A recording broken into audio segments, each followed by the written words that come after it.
Fousseini, bonjour. Bonjour Chantal. Vous nous appelez de Koulikoro au Mali. En ligne avec nous, Niagale Bagayoko, bonjour. Bonjour. Vous êtes présidente de l'African Security Sector Network et responsable du programme Afrique de la Fondation méditerranéenne d'études stratégiques. Fousseini, on vous écoute. D'accord. Depuis des semaines, le Mali, Niger, Burkina Faso, Tchad et Togo réalisent des exercices militaires conjoints. Chantal, j'ai deux questions. On commence par la première. Pourquoi le Tchad et le Togo ont-ils décidé de coopérer avec l'AES? Niagale Bagayoko.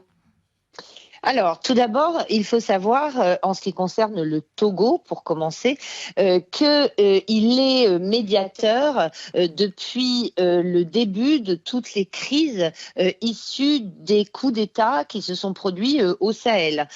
Il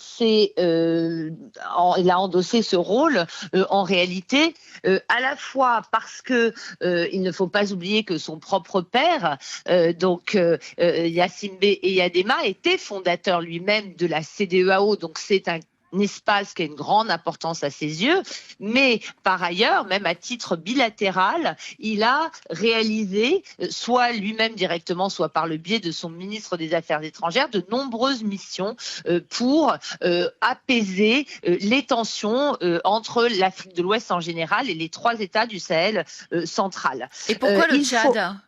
Alors, et pour ce qui est du Tchad, il faut savoir d'abord qu'il est actuellement dans une stratégie de multiplication de ses partenariats. On sait que le Tchad est traditionnellement, d'un point de vue diplomatique, très proche de la France, mais aujourd'hui, il s'est d'une part rapproché avec la Russie, mais il joue aussi sur son appartenance à la communauté des États d'Afrique centrale, la CEAC, puisqu'il n'est pas membre de la CEDEAO. Il ne faut pas l'oublier.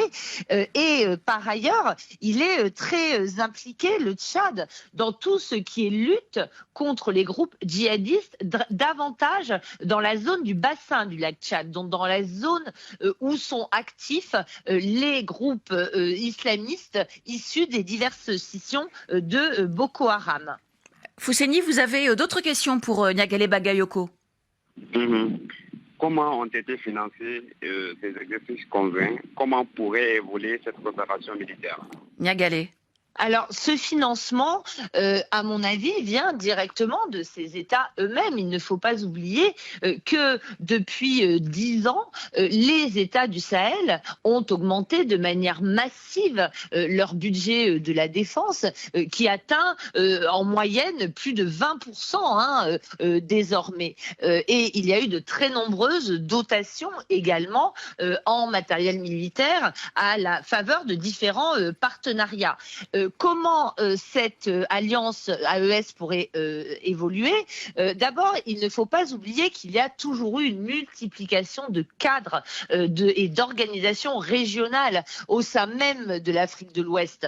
Pour ne citer que certaines d'entre elles, vous avez le Conseil de l'Entente, l'Union du fleuve Mano et surtout cette fameuse autorité pour le développement intégré du Liptako-Gourma, dont certains des objectifs, notamment économiques, recouvrent ceux de l'AES. Donc, à mon avis, on est appelé à avoir une fusion entre l'AES et cette autorité du Liptako-Gourma. Mais enfin, vraiment pour terminer, il ne faut pas oublier que cet exercice, à mon avis, est aussi une démonstration de force face aux autres États de la région, pas seulement de l'Afrique de l'Ouest, mais du Maghreb, puisqu'il y a de très nombreuses tensions, que ce soit entre le Burkina Faso et la Côte d'Ivoire, entre le Mali et la Mauritanie, le Mali et le Niger d'une part et l'Algérie d'autre part, le Niger et le Bénin. Et donc vraiment pour terminer, il faut se rendre compte qu'on est peut-être en train de passer d'un système de sécurité collective dans le cadre de ces organisations régionales telles la CEDEAO à un système d'alliance militaire beaucoup plus classique.